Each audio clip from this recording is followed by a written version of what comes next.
On the night of a ferocious storm, Badr, an ex-war hero, helps his wife Ezra through a difficult birth. Different mages worldwide take notice of the flow of Ruch, i.e., the natural flow of energy.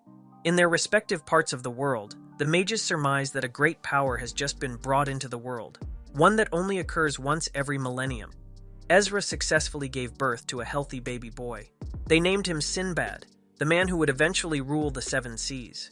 Years later, in Sassan village, lying within the great Parthivia Empire, soldiers celebrated their victory at the local pub.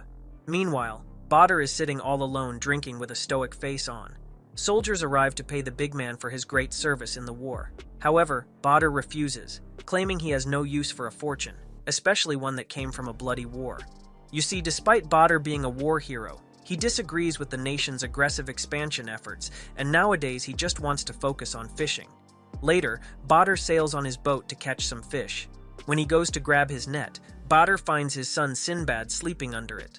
Naturally, this surprises him big time, yet he is not that mad. On the contrary, it seemed he was enjoying this time with his energetic child until they were caught in a bad storm. Rather than be afraid, Sinbad helps his father by guiding him out of the storm. Badr senses that there is something special in his son and tells him that he will grow into a man who will change the world. 2 years later, Parthivian soldiers chased a soldier from Rame off a cliff. The next morning in a different area, Badr continues to work as an honest fisherman. Now 5 years old, Sinbad brings his father lunch and asks to join him on the boat. Badr refuses and tells Sinbad that he will take him fishing once he is older. Sadly, some angry citizens ruin this wholesome moment when they confront Badr, calling him a traitor and demanding he stop fishing in this area. In the past 2 years, Parthivia has gone into a war with Rime. Its citizens are slowly descending into poverty, and all of them are desperate to win the war to reobtain their wealth.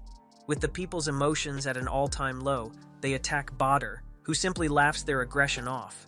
Naturally, it doesn't sit well with these bastards, so they beat him in front of his son, off camera by the way, till he goes unconscious. When Badr awakens, he tries to ignore what just happened, but Sinbad is infuriated that his father didn't defend himself and runs off. That night at dinner, Sinbad quickly finishes his food and runs off to draw water from the well. Ezra tells Badr that she's concerned about their future, even if Badr doesn't seem worried about the nation. Sinbad interrupts when he returns with an injured man, and as you guessed it, it's the same man who was being chased by Parthivian soldiers earlier. Sinbad's family nurses this man back to health, and he eventually awakens. He thanks Sinbad for saving him and introduces himself as Darius, a traveling merchant claiming to be shipwrecked. Badr offers his help, but Ezra doesn't believe they can. Then this funny moment happens. I agree, blondies do be weird sometimes. That said, the man didn't take offense to it and was happy to explain to the little one how big the world is outside his little village. Sinbad then asked the traveler to tell him all about the different places worldwide. Although reluctant, Badr encouraged Darius and offered him to stay till he was fully healed, much to his wife's dismay. After that day, he continued to tell stories about the world to Sinbad every night. Darius's stories were like fairy tales to a child who's never left the village. Then one morning, as Darius was trying to leave, Ezra attempted to serve him some food. They were interrupted by soldiers looking for a spy in the area. After noticing a familiar pair of Yeezys, the men forced their way into the house and got brutally murdered by Darius. He then took Sinbad hostage to keep all the citizens away from him, horrifying Ezra. Sinbad doesn't understand what's happening, but Darius reveals he's a spy from Rame. Darius demands a boat and money in return for Sinbad. Ezra begs the crowd around her, but they ignore the pleas. Just before Darius escapes with the child, Badr arrives to stop him. He gets on his knees and begs Darius to let Sinbad go. He suggests Darius should change sides and provide information to Parthivia, but this only serves to anger Darius, a proud citizen of Rame. In an instant, while he is distracted, Badr stabs him in the heart with a knife. He takes back Sinbad and declares that he doesn't care what people say about him, but he'll never forgive anyone who harms his family. As Darius took his last breath, Sinbad told him he loved his stories. Afterward, Badr is charged with the crime of harboring a spy and is sent off to fight in the war. While Sinbad and Ezra cried and begged the guards to stop, the villagers demanded to leave their home immediately. Hearing this, Badr stands on business and yells at them to stop trying to go after his fam. He then reveals all his scars from war. He talks about all the suffering on the battlefield and why he refused to go back. As Badr leaves Sinbad behind, he tells him he'll have to fight like a man throughout his life, and asks Sinbad to take care of his mother. This experience helped Sinbad realize his father's strength. A few months later, Badr is killed on the battlefield, and his sword is sent back home. 9 years later, Sinbad has grown into a teenager. The world has changed very much as mysterious buildings and structures are appearing all over the world. People begin to call them dungeons because they hold immense treasure and powers. A dungeon also appears in the Parthivia Empire. Therefore, the empire ordered an army of 10,000 people to seize the dungeon, but none of them came back alive. The scene then shifts to a boat stuck in a storm, and Sinbad is standing on the deck, telling people to remain calm as they will survive the storm. Thanks to this main character's energy, the boat and the people sail ahead unharmed. Call it the power of Ruh guiding him or plot armor protecting him, Sinbad is just too cool to die in the second episode. Back at the port, some girls are traveling to sell fresh fruits, but they are stopped by thugs. And as usual, the citizens around this corner of the world prove to be useless, but not chosen one. Sinbad comes in and saves them by beating the crap out of the thugs. The girls give him some fruits as a gift. Upon opening the barrel of fruits, a man is found there. He gets surprised and closes the barrel, telling them not to open it without permission. Afterward, Sinbad takes him back to his town. The man reveals himself to be a traveler named Yunnan. Upon asking, he tells him that he likes to live in small, cramped spaces, and the barrel was a perfect place for him. Sinbad gives fruits to the children of his town and helps the other people in need. Apparently, he has grown to be a loved character around his home village, which makes you forget that those were the same people refusing to help his family and vilifying them. Time sure flies. Yunnan continued to observe him.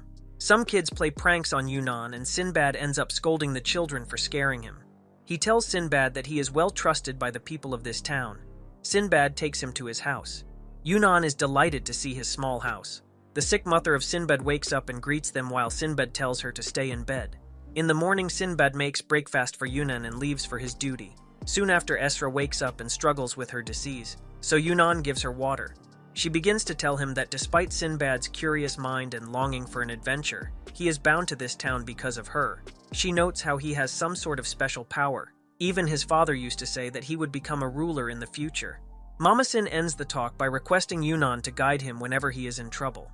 He witnesses Rook flowing from her and is surprised upon seeing it. Suddenly, a woman comes in and tells them the army is beating Sinbad because he didn't want to join them even after several official letters. Dragul, the commander of a small squad, demands Sinbad to join. Yet Sinbad refuses once again by saying that joining the army for war is just cruelty, as the army is just using them as tools. This time around, the people of town join Sinbad and tell them to go away, as they will not tolerate the orders of the imperial army anymore. Dragul leaves, saying if he doesn't join the army, then his mother will be considered a traitor just like his father. Afterward, while Sinbad is wrapping bandages on his wounds, he talks with Yunnan and tells him that going to the dungeon is similar to forfeiting their life, because no one has ever come back from it. Meaning he is in deep shit, because even if he doesn't join the army to explore the dungeon, then they'll kill him for treason. Yunnan advises him to conquer the dungeon to become a king, as he has the potential to become a king. Sinbad asks him about his true identity, but he disappears, saying, "I am just a traveler." Sinbad swears to capture and seize the power of the dungeon so that he can change the world for the better. Back at his home, while Sinbad is eating with his mother, he tries to tell her about the dungeon, but fails to do so because of his lack of conviction. However, Ursa senses that the time for his son to spread his wings has come, so she calls Sin to gift him the sword left by his father and tells him it's about time to go on an adventure. Ursa further adds that he doesn't need to worry about her as their neighbors will take care of her if she needs something. In Imperial Castle, Dragul gets the order to conquer the dungeon at all costs, even if it meant his life. He then is approached by Serendine, the first princess of the Parthivia Empire. They have a nice chat, igniting the fuel in Dragul, who swears that he will bring back glory even at the cost of his life, to which she says that he has to come back alive at all costs. The next day, Dragul reaches the gate of the dungeon with his army. As they are going to charge in, Sinbad appears and tells them that he will conquer the power of this dungeon and will never let them have it. Yunnan tells him that he cannot come back unless he has conquered the dungeon. Sinbad makes his resolve and charges right into the dungeon. Dragul follows with his army. Yunnan wonders, what will Sinbad do after acquiring the immense power lying within? Upon entering the dungeon, Sinbad is surprised to see the world inside the dungeon, which is completely different and full of mythical creatures. Sinbad is attacked by small dragons in the dungeon, but he brilliantly evades them. Likewise, Dragul is also struggling against the dragons, and his entire army is wiped out in an instant. When he is cornered by a dragon, Sinbad saves him by killing the dragon with a spear. Dragul refuses to thank him as he is a mere commoner, while Sinbad argues over the fact that Dragul is a spoiled brat. Dragul low-key proves his point by introducing himself with a long-ass name, saying he is the son of the king, but Sinbad doesn't care, and shortens the former's name to Drakon. Just when they are going to brawl over it, a giant dragon passes by, and they are forced to hide. This puts them under the reality that to survive the dungeon, they have to work together for the time being. Soon after, they find a door right behind the dragon den.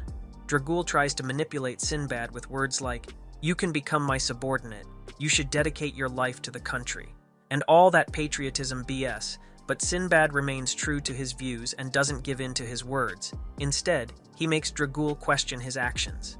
As a result, Dragul leaves on his own to find a way to the door, during which he encounters random geysers and baby dragons on his way. Upon reaching the door, he tries to unlock it, but all in vain. The Dragon King notices his presence and charges his lightning breath at Dragul, who finally admits that he wishes not to die in this hellhole, while he experiences a flash where he is congratulating his brother and Serendini for their marriage. To imagine, from all the moments to flash in front of his eyes, the one that did was him being betrayed by his brother. Luckily, little Sneeko here was saved by Sinbad. Dragul claims that he has failed as a soldier and he should die, but Sinbad consoles him, adding that there is nothing to be ashamed of. He then takes Dragul's shield and heads to take care of business. He uses the shield as a surfboard to ride the pressure water coming out from the cave walls. He strikes the dragon while surfing and lands the final blow right between its eyes. Sinbad succeeds in killing the dragon, and two balls appear. They use the keys to open the door. Yup, they used the dragon balls to open them. Feel free to interpret this line as you like in the comments. Dragul asks Sin, "Who are you, blood?" To which he replies, "I am Sinbad, the sailor," or as I like to call him, Mr. Steal Your Girl. You won't get it till the end of this adventure. They continue their adventure while killing random monsters appearing along the way. Dragul is impressed by the abilities and actions of Sinbad. Upon reaching the final door, they have a small humorous fight like always, and then proceed to the room. Sinbad finds a lamp and touches it.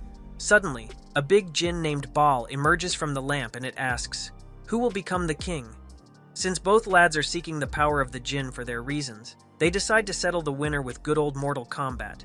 Dragul gets the upper and pins our boy down to land the final strike, but Sinbad catches the sword with his bare hands and then lands a solid punch, throwing Dragul away. The punch was so powerful that it made Dragul experience another flashback where he promised Serendine to come back alive. Despite losing all his strength, Dragul still had heart, and came again with a punch of his own, only to get beaten up again. He again gets another memory recollection where he learns the shocking truth that his brother is marrying Serendine to claim the throne, not because he cares about her. Dragul couldn't say anything to his brother, although he loves Serendine. Back in real time, Dragul tries to have a main character type moment, but instead, he gets bodied by the real main character. Sinbad is the victor in this battle of wills, and as such Baal forms a contract with him and dwells into his sword. Consequently, all the items in the room turn into gold, and the dungeon disappears, indicating that the first dungeon has been captured. Soon after, Sinbad opens his eyes to find himself surrounded by both gold and men with greed in their eyes. The army approaches him and orders him to hand over the power and wealth to them under the king's name. Sinbad tells them that he will not give anything to the cruel empire anymore. Yunnan makes an appearance and helps Sinbad use his new power by touching the sword and summoning Baal from within. The djinn's special power is lightning, which he summons to destroy his master's enemies with ease. Thereafter, Yunnan uses his magic to levitate Sinbad and his wealth to send him back to his hometown. Right after reaching the town, he gets news about his mother's condition getting worse, so he rushes to her side. Once he's there, Sinbad grabs his mother's hand. Ersa's condition has worsened to the point she mistakes him for Badr. Sinbad breaks into tears as his mother dies in front of his own eyes. Before she took her last breath, Emyra mentioned how she was proud of her son and how she would be by his side watching him finally be able to spread his wings. Now, fast forward this sad event, Sinbad became famous all over the empire. At the port, the main man finds Sarandine, who was pressing the people for information. When he confronts her, she tries to arrest him, but he dodges her attack, she falls, and a piece of her armor becomes loose, which causes her to burst into embarrassment. Sinbad takes her hostage and leaves the port with a boat. Poor Dragul. The lad keeps getting betrayed left and right. You little cutie. And with that, Sinbad left on a journey to change the world. Since the capture of the first dungeon, more dungeons have appeared in all parts of the world. Many people challenged them, and some even managed to clear them. Meanwhile, Sinbad, who is traveling as usual, got lost in the sea. While drifting away, he finds a big guy with a girl trying to capture a large water dragon. He attacked the dragon with a harpoon, but his outer shell was so strong that the harpoon couldn't pierce it. To save his drowning sister, the big man dives into the sea with a dragon chasing him. Just when the dragon is about to eat them, Sinbad uses the power of Baal to fry it, leaving the man in shock.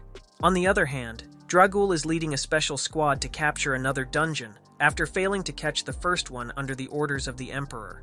He is given another chance by his brother to steal the Jinn power from Sinbad to prove himself as a prideful soldier of the Parthivia Empire. The special squad is called Sham Lash. Their main goal is to assassinate Sinbad. Speaking about the devil, he and the man are now on the shore igniting a fire to warm themselves up. The man's sister wakes up and assumes his brother to be the one who has defeated the water dragon. Sinbad doesn't correct her. Instead, he tries to riz the chick. Although he fails miserably, the sister's name turns out to be Pipirika, while his brother's name is Hina. They have a meal together. Sinbad asks them about their northern village called Imuchak, to which they reply it is covered with pure white snow, and their father is the patriarch of their village. Despite knowing that Imuchak will not welcome him, Sinbad decides to visit it because it will be his first step towards changing the world. On the same night, he apologizes to Hina for stealing his prey. Sinbad comments on his strength and effort to save his sister, which surprises him. Upon reaching the village, Sinbad is surprised to see the strange houses in the village. He meets the father of Hina, who shows his disdain for outsiders, yet he doesn't kick young Sinbad. And just like that, the village prepares for a feast to honor Hina for proving himself as a warrior. On the other hand, the sorcerer is seen talking to Dragul, telling him about the dungeon and how they must kill Sinbad first. Back in the village, Hina's father tells them about a dungeon that recently appeared outside their village. He asks his son to accompany other warriors to conquer it, but Sinbad interrupts and warns them about it because many people perish in dungeons. Sinbad shows the chief his power, which surprises him. Hina's father acknowledged him upon witnessing his power and welcomed Sinbad with open arms since Imuchak values courage. Sinbad enjoys the feast with the villagers while Hina walks away feeling guilty because he didn't manage to kill the dragon. Soon, his sister accompanies him and tells him that he should be happy about becoming a warrior, but all in vain. At night, the commander of the assassin squad attacks Sinbad in sleep but gets electrocuted by the jinn's lightning power. Sinbad tries to question him, but he refuses to answer anything. Since he is a kid, Sinbad asks about his parents, to which the little brat boasts that he killed them long ago. Upon hearing this, he slaps the kid for flexing about such a tragic action. He escapes the house with the help of his partners. Soon after that, Pipirika comes to Sinbad and tells him that her brother has left to conquer the dungeon on his own. Sinbad tells her that he will save his brother no matter what.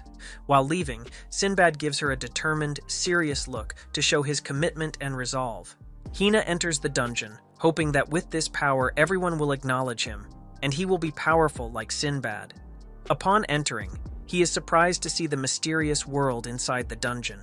Sinbad follows him to the dungeon, while Yunnan watches him from a distance, wondering if Sinbad is again attracted by the power of the dungeon. Hina finds butterflies gathering around him in the dungeon, but they turn out to be little monsters attacking him upon looking closer. He quickly uses his harpoon to fend them off, yet it's not enough as the swarm of butterflies surrounds him. Hina smartly decides to dive into the nearby river to get rid of them. Fortunately, he survives this deadly attack, and after covering some more distance inside the dungeon, he discovers the gate to the treasure room. When Hina is about to reach the door, suddenly a crab monster attacks him and lands a slash on his back. He falls into the river with the beast. Hina gathers all his strength by reminding himself that he is not a coward anymore, and charges the harpoon towards the crab monster.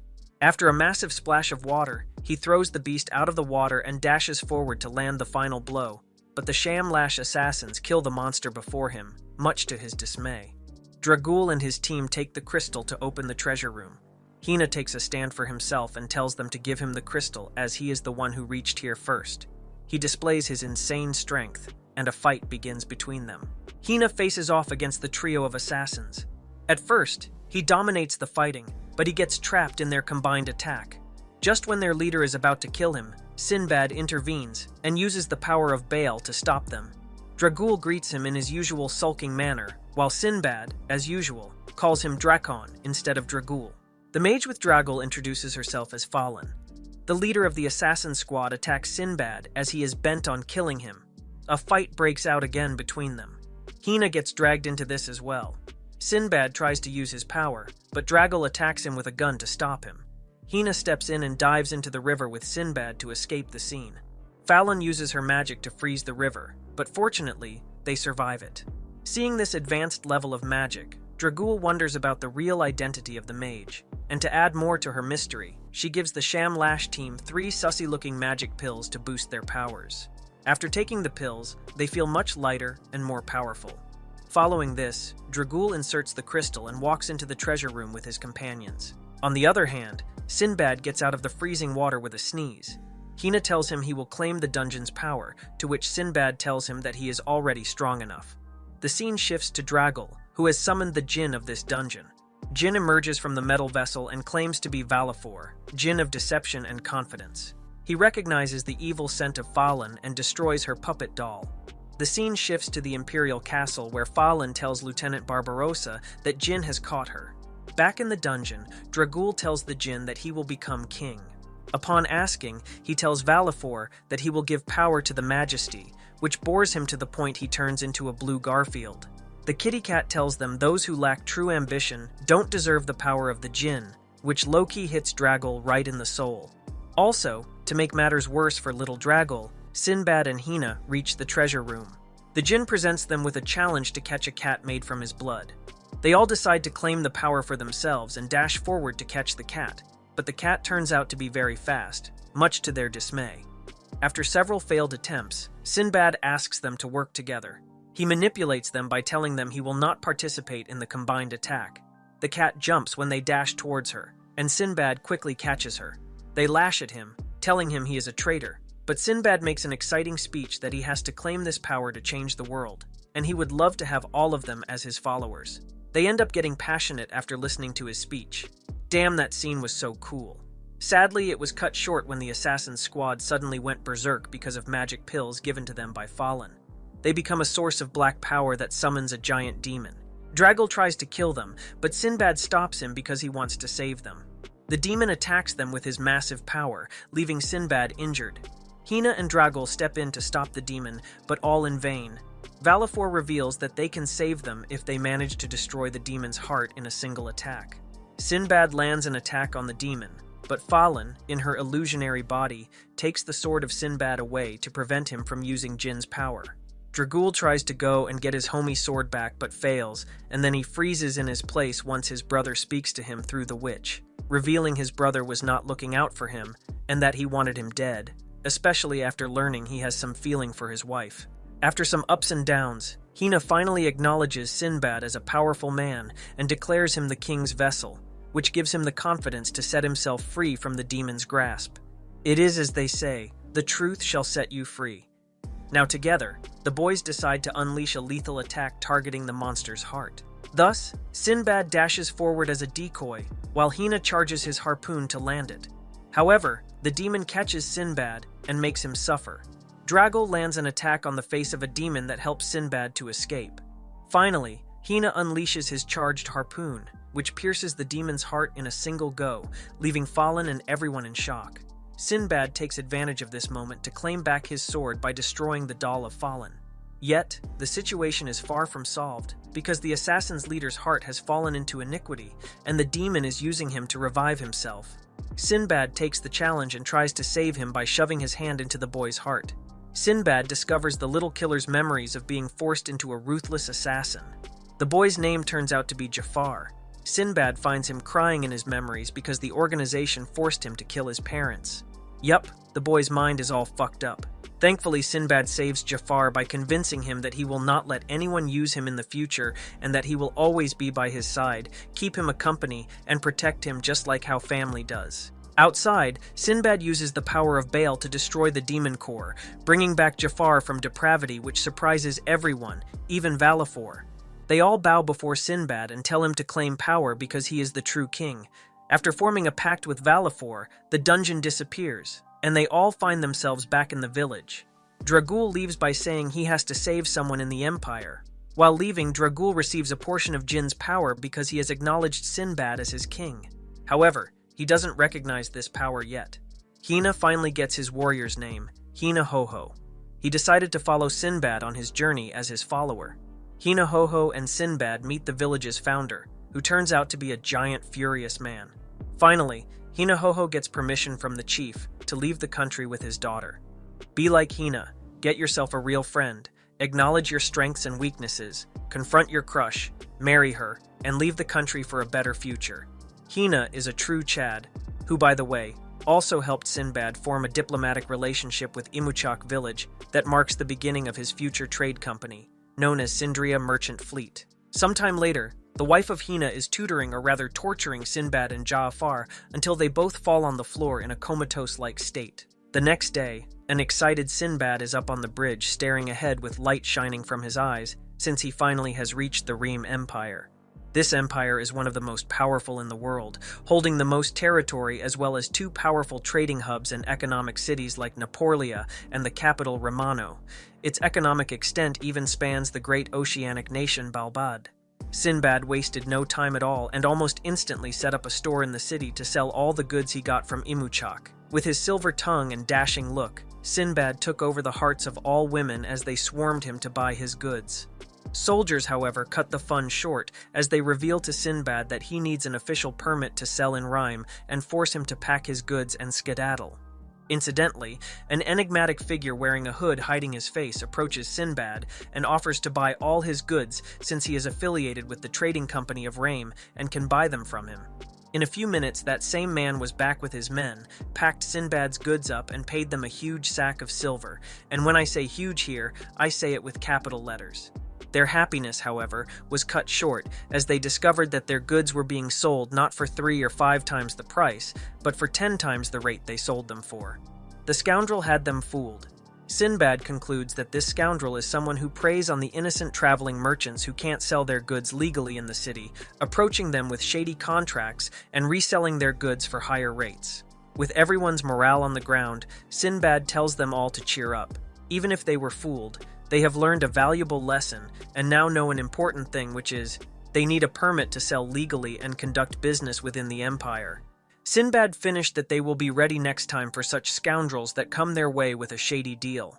He then sends back his team to gather even more goods from Imuchak while he sees through this association issue and gets his team a legal permit. As he wanders through the town holding the last dime, thinking how it will be enough for dinner, he meets that shady merchant once again. His name is Harun. While both lads enjoy a meal and talk business, Harun drops some knowledge on how the market works, which makes Sinbad gears work. Harun is interested in discovering how Sinbad managed to trade with the country of Imuchak, something that he failed in numerous times, no matter what kind of deals he proposed.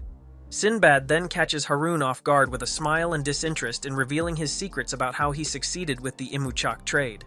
Well, unless they become friends, that way they can trade info freely. After agreeing to his offer, Sinbad reveals that he is a dungeon conqueror.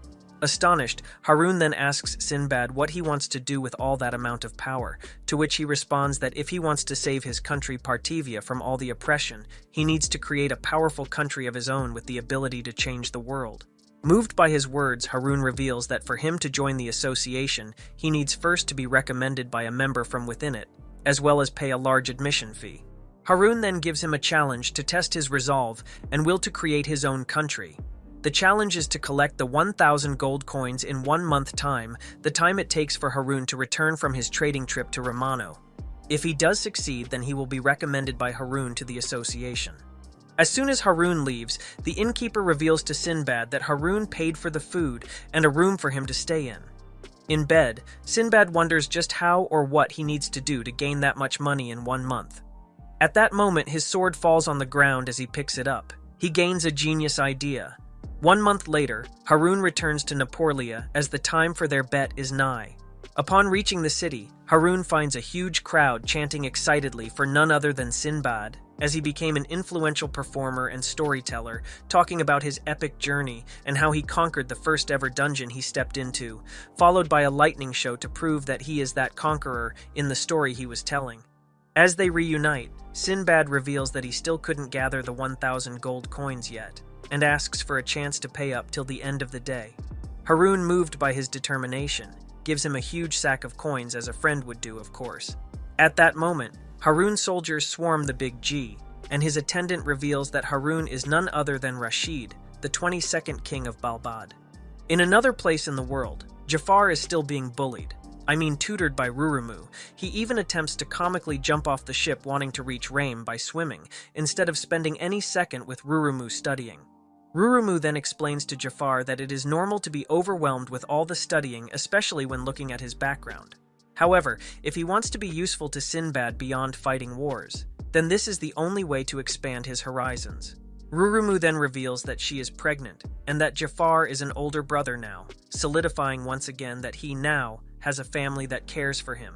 Back at Rame, Sinbad thanks Harun for all he did for him to get him the permit, and is finally relieved that he can sell his goods legally, to which Harun explains to him that he should remain a performer, further going into detail that even though he got the permit, he still needs to find a store to sell his goods, horses to carry them, and a warehouse to store them, as well as ads to advertise his wares and goods.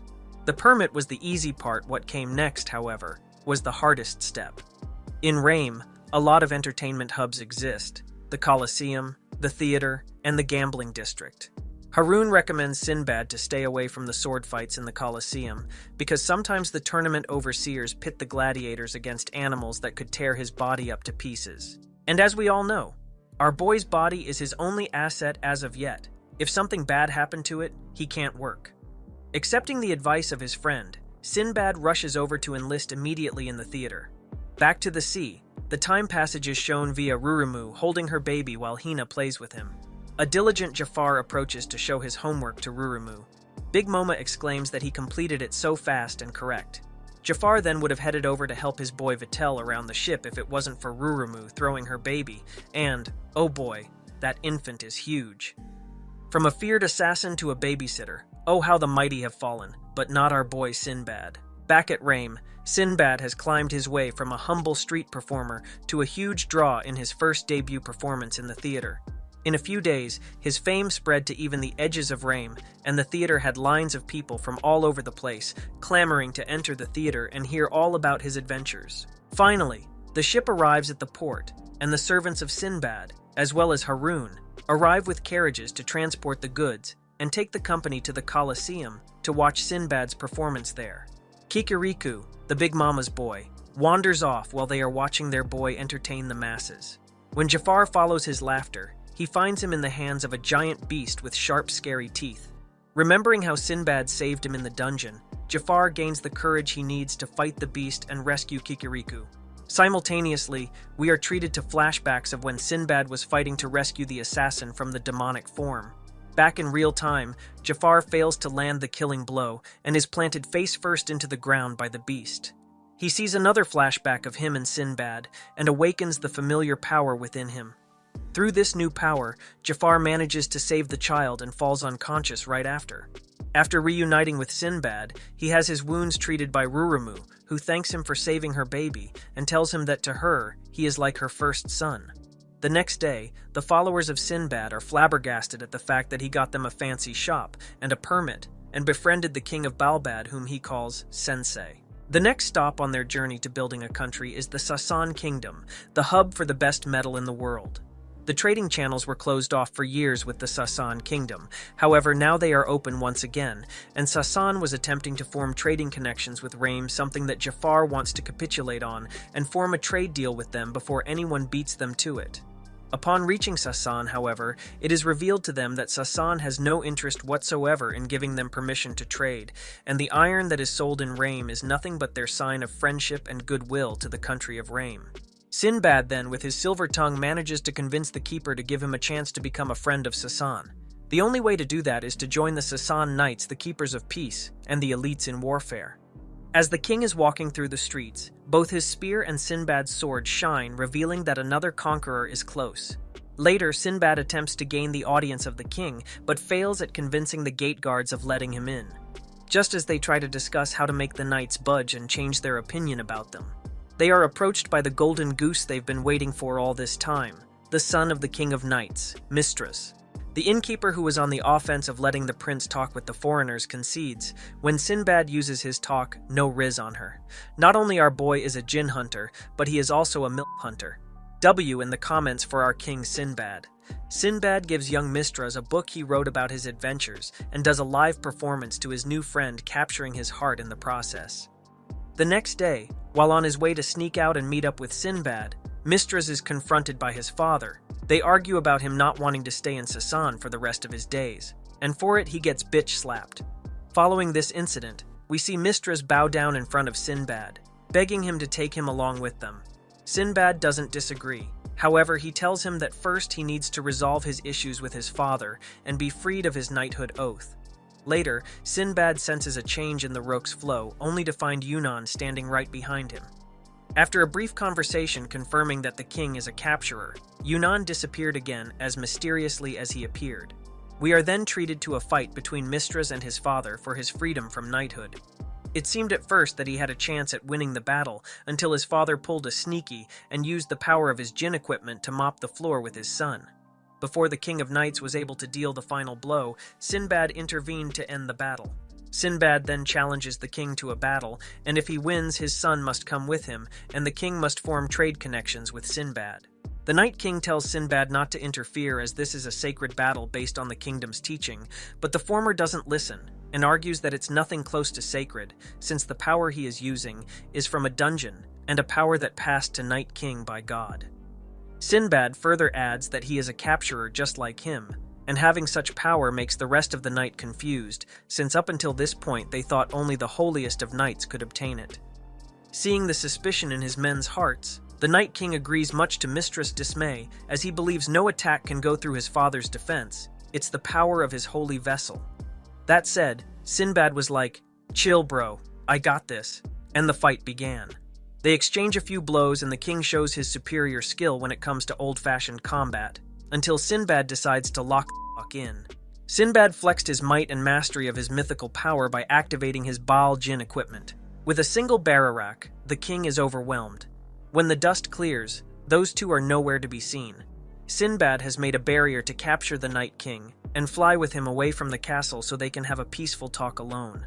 Well, that, and not to humiliate the king in front of his son and soldiers. Still boastful with his shielding ability, even though fully realizing Sinbad held back, the king shows no signs of standing down.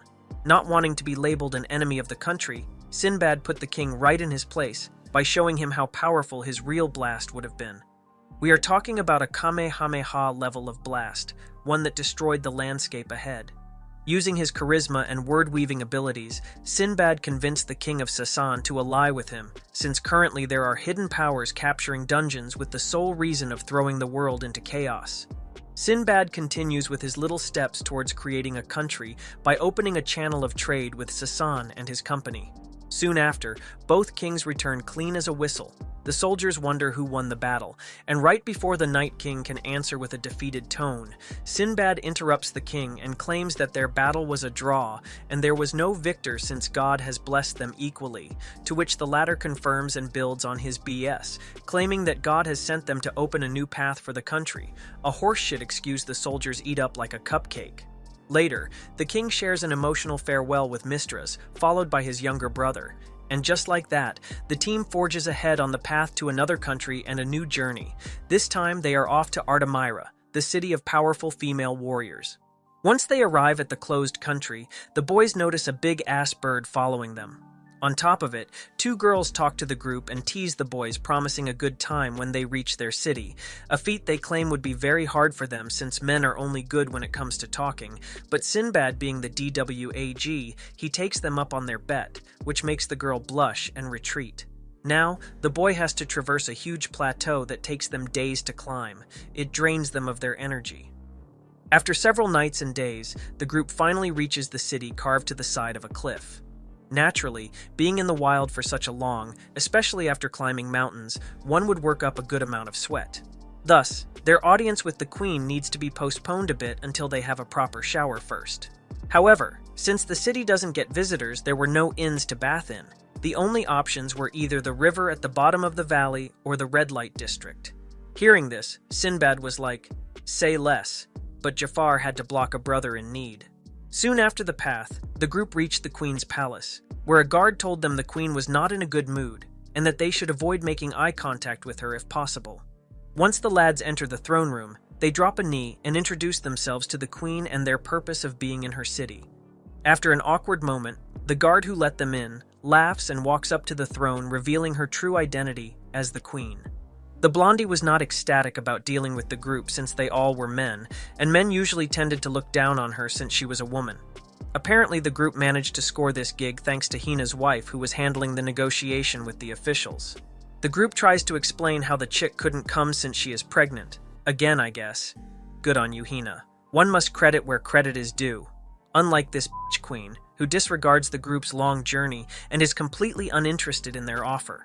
With no other choice, Sinbad decides to use his secret weapon, Riz. Sadly, this time the Rizzler fails in seducing his target. Failing spectacularly, they are apprehended and stripped of all their belongings. Adding insult to injury, they are thrown off of the highest cliff in the kingdom, while Hina is left captive for the queen and her subjects to quote-unquote test him out. What a great body he has. Look at all those muscles. Man, oh man, to die by snoo-snoo. You like to see it. But sadly we won't. As for now, we have to follow the boys' struggle at the bottom of the valley. After some time, the group is out of food, and with no hope of climbing up the side of the cliff as it is covered all over with poison ivy. Luckily for them, Mistras had some hidden provisions in his turban, something that was taught to him by the Knights of Sassan. Mistras eats one piece, and Sinbad gives his to Jafar, but Jafar declines as he is used to being hungry, being an ex-assassin. There were days when he didn't eat. Hearing this, Sinbad said, "Bet," and proceeded to claim the piece. Yet Mistress stopped him and gave it to Jafar, who was like, "I don't need it, but okay." Later, as they lay asleep, Sinbad wakes up to weird sounds of hisses around them.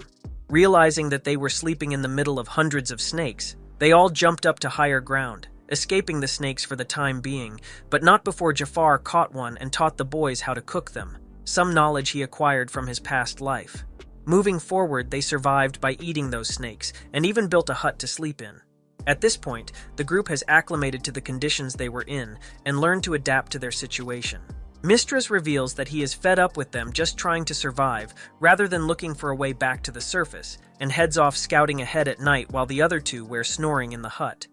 It seems when all is lost, the only thing that can anchor a man to go back to civilization is that sweet curvy ass. Or so was the case for Mistras, and during his night walk, what the mad lad had found will soon change everything. What could it be, you ask? Well, he found processed lamb meat. His first thought was that this was made by human hands, and could be the clue they needed to escape the valley. The same couldn't be said for the other two, as their only concern was how they wanted the meat to be cooked. Claiming that they needed to gather more evidence, as the location of the meat could be the key to their escape, Sinbad asks his boy to show him where he got the food from, only for him to go there and start collecting the meat lying on the ground, until the big birdies came flying down and snatched the meat from them. It turns out that the meat was thrown by the women and the cross-dresser men, then the birds go down to collect the meat, as there would be precious stones stuck to them. But since the group down under was taking some of the meat to eat, the gems production has dropped. To offset the strange disappearance of the meat quantity, the citizens threw large pieces. This was the opening Sinbad was waiting for, literally. To execute his escape plan, they carve an opening in the meat to crawl inside and hide, for the birds to carry them back to the surface. Sinbad then entered the queen's chamber. For a split moment, it appeared he was trying to seduce her again, which he low-key pulled. But he was there not for fun, but for his equipment. The queen gets hella mad and dons her jinn equipment in preparation to end Sinbad's life. Equipped with his Baal Jinn, Sinbad releases a Bararak, only for the queen to respond with a Bararak of her own. Much like the mythical beast, her jinn-equipped Cerberus has 3 bodies and 3 abilities: ice, fire, and lightning. Having no choice, Sinbad releases Baal and equips Valifor for a change. The only thing that Sinbad did, however, was move his hands around and take her direct hits to his face. At that moment, he was overpowered by the queen, or was he? It's a little early to celebrate, Your Excellency. Taunted by his demeanor, the hottie attempts to use her final skill, one of extreme magic. Sinbad, though, appears from behind her and hits her with a light chop to stop her. The King of Drip explains that if she were to use such a skill, the city she loves and is bound to protect would be erased from the map. One attack after the other, and one miss after the other, the queen felt like she was fighting a ghost at some point. You see, the true power of valor is none other than stagnation, an effect that the queen was already under without her realizing it yet. With one final Garuforu crystal, the queen admits her defeat at a man's hands. Shortly afterward, the queen decides to join hands with the Sindria Trading Company officially, marking it to be the first time in history her country entered into a deal with a company. As they speak of the terms of cooperation, Sinbad explains his vision of a world without a war to the queen, and reveals that he has already allied with the leader of Imuchak and the leader of the Sassan kingdom, with his son accompanying him as a representative of said alliance. She then mentions the legendary sorceress of Rame territory. The Sorceress of Rame is someone who devoted her life to Rame's prosperity and lived for over 200 years already, a legendary Magi. Magi are obscure beings with little to no information about them, in this prequel at least. Anyways, all legends almost agree that these Magi appear when the world is in chaos, and they drive it back into order by choosing a king candidate. In that moment, Sinbad realizes that Yunnan must be one of those so-called Magi. Magi are also individuals that are blessed by Rook. They tie the sudden appearance of the Jinn dungeons to those Magi. With that matter over, Hinahoho is returned to the party, who instead of rejoicing, envy him for the good times he had, or so they believe. Poor Hina doesn't look good. After Mistress threw a tantrum, Sinbad calmed his boy down by treating him to the red light district, thinking they would be greeted by beautiful girls all around them. Too bad for them, what they found waiting for them was 2 big beefy, weirdly drawn, I might add, men. Let's just say that the boys were scarred for life after their experience, and it shows as clear as day. During their final farewell, the queen introduces them to her daughters. The youngest one, Pisti, gives Sinbad a farewell present before they embark back to Rame. After returning to their company, Sinbad is congratulated on his return by all his loyal subjects and employees. He then heads over to thank Vittel for all his work and give him more paperwork for banquet expenses. At the banquet, Sinbad thanks everyone for all their efforts in expanding his company and introduces the newest members to his party. And with this, the anime ends. But not Sinbad's journey as it continued to be told, granted on a smaller scale, in the Magi series.